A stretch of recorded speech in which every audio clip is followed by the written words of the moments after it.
Hey, it's Jack from Jack Gately Real Estate and the Online Real Estate Academy. Let's take a look at the Plymouth, Massachusetts market update for single-family homes in the month of April.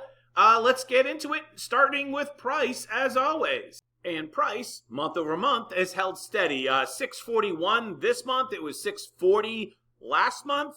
But year over year, wow, big difference year over year, plus 87,000 year over year. You can see the general trend going up there. There's a lot of noise or fluctuation on a month by month basis, but you can see the trend kind of going up. Now, if we ever broke, the 600 level, then that would be a different trend altogether. But usually you're going to see this number increase as you head into the springtime months. We'll be watching that very closely this April. Remember, these numbers that we're reporting now are March numbers, and generally speaking, your April and May number goes up. Generally speaking, we'll keep a close eye.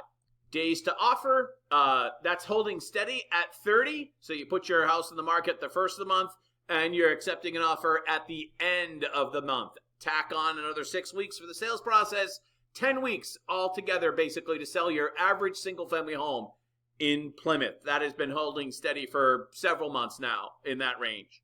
And what are sellers getting in terms of their list price? In terms of their original list price from the day it first went on the market, they're getting 100% of the list price. Yeah, so basically you're listing it for $500, you're selling it for $500 or $660 or whatever the original price. You're basically selling it for that number.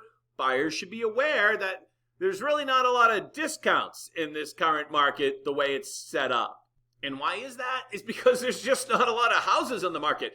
As the first of the month, which is how we track this data here at Jack Gately Real Estate, we had 46 single-family homes town-wide on the first of the month, April 1st. And that was kind of like a joke. I mean, it was a really low number. Now a week into it, we're making this video on April 8th.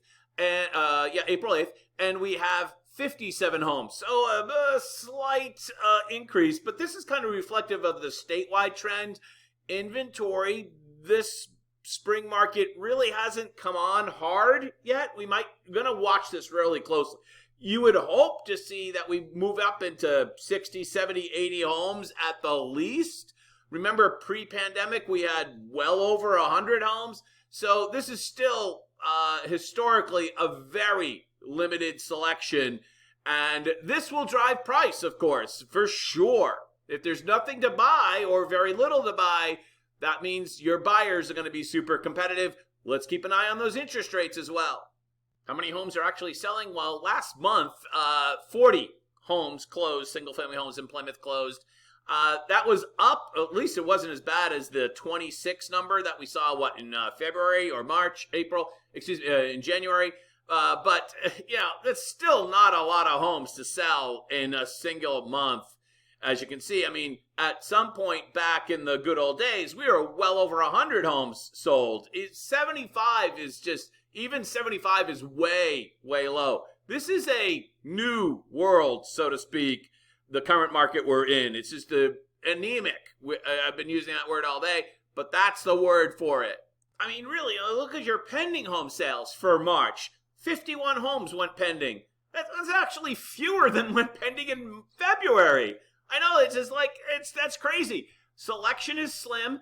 The total volume is slim. You get the idea. So the one thing that could change this is interest rates, and we're going to keep a really close eye on that as we head into April and May. I'm not convinced that the Fed is going to cut anytime soon, nor am I convinced that that would actually impact interest rates as much as you might think.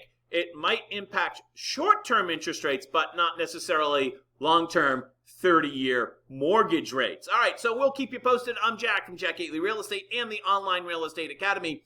Thanks for watching.